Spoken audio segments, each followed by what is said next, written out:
Hello and welcome back to Zone MK for another video. GoPro Hero 10 has surprisingly good picture quality, and you don't need endless tuning for photo settings because of SuperPhoto. Let's take a closer look.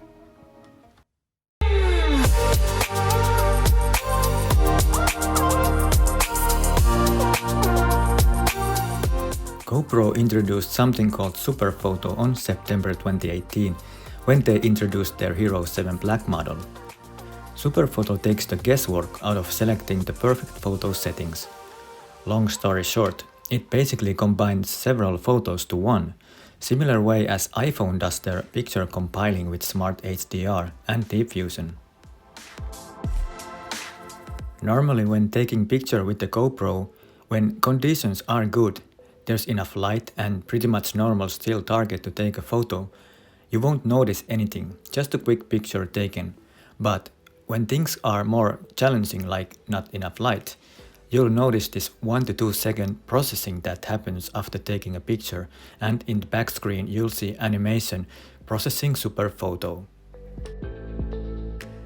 And I have to say, SuperPhoto quality is good. I'm really surprised. Few points to describe SuperPhoto while showing you sample pictures. There are a few main tools that make up SuperPhoto's bag of tricks that it uses based on lighting, movements and other conditions. And if you can quickly hit that thumbs up button, it really helps the channel out, so thank you so much for doing that. Now, camera takes several pictures with different exposure times and analyzes a wide range of scene statistics, such as dynamic range, available light and scene motion. Then automatically selects one of 4 methods for processing the image. HDR works by quickly capturing multiple images back to back using different exposure settings, then intelligently combines them into a single image. This reveals greater detail in shadows and highlights, and for scenes like sunsets or backlit selfies. But if it detects too much motion to use HDR, it will use a process called local tone mapping. Local tone mapping analyzes an image and applies enhancement in regions that are lacking fine detail. And for low-light scenarios that are very difficult for all small cameras due to the amount of noise created by small, high-resolution image sensors, for dark scenes SuperPhoto will use a sophisticated noise reduction algorithm called multi-frame noise reduction. If the scene does not meet criteria for earlier mentioned technologies, SuperPhoto will use the standard image processing method.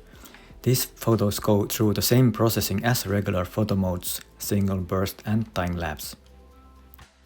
In general, you don't have much control over how SuperPhoto works its magic.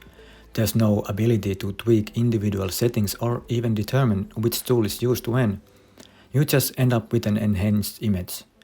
Hopefully the results are better than if you hadn't used SuperPhoto. I have been really satisfied with the results. But now that said, I did notice one where there's 2 very different results in pictures like here. First one is good, showing colors nicely even in low light environment, but second picture is yellowish, not having good colors at all, for some reason. Have you noticed any similar?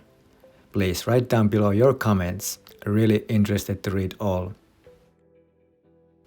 Now with Hero 10 Black, major change is the new GP2 processor, which greatly enhances SuperPhoto with its increased processing power.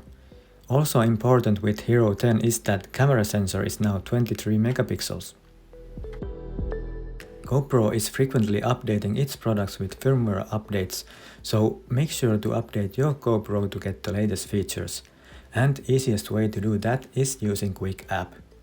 And if you haven't subscribed this channel yet, click it now so you won't miss any upcoming videos, and smash that thumbs up button, it really helps me out.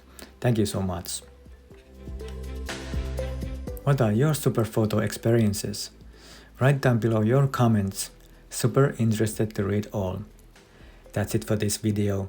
Thank you for watching and we'll see you in the next one. Bye bye.